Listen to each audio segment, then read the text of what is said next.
Hello বন্ধুরা, আজ হঠাৎ করেই ডিমের কারি খেতে ইচ্ছে করলো রাতে। চটজলদি ডিমের কারি বানিয়ে ফেললাম।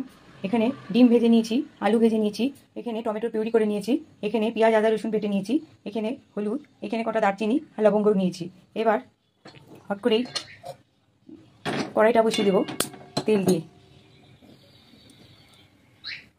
তেলটা যেই গরম হবে এই দারচিনি আর লবঙ্গটা দিয়ে দেবো।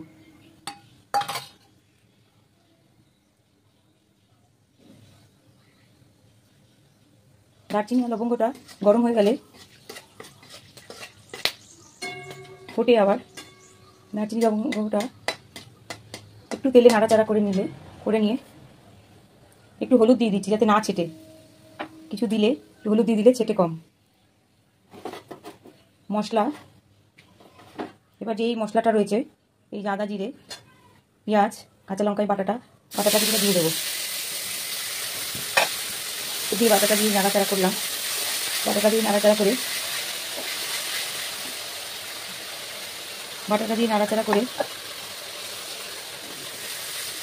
করে আরেকটু হলুদ দিয়ে দিলাম।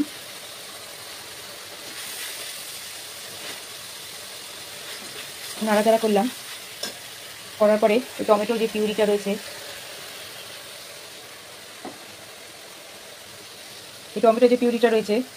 এই পিউরিটা এবার ঢেলে দেবো। টমেটো পিউরিটা দিয়ে দেবো, সবটাই দিয়ে দিই।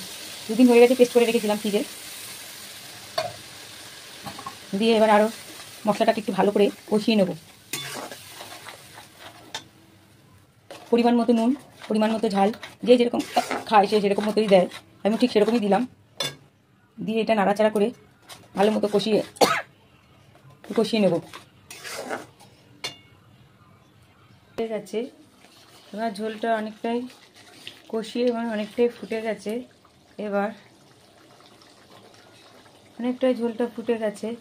এবার এখানে যে ডিম আলুগুলো রয়েছে এগুলো এক এক করে ছেড়ে দেবো, ঢেলে দেবো।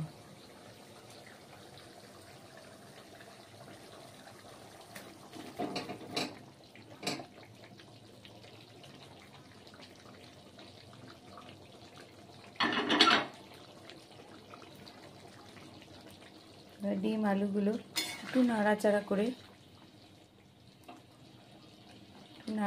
করব।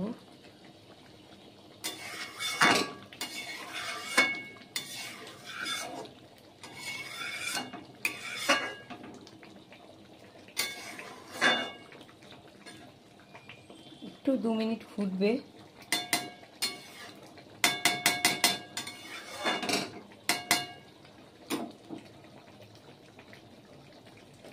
একটু নাড়াচাড়া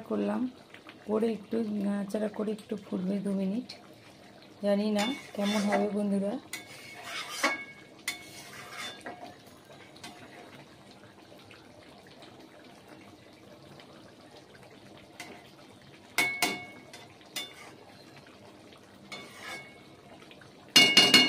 কে কে খেতে ভালোবাসো কমেন্ট করে জানিও বন্ধুরা। আজ এখানকার মতোই শেষ, টাটা।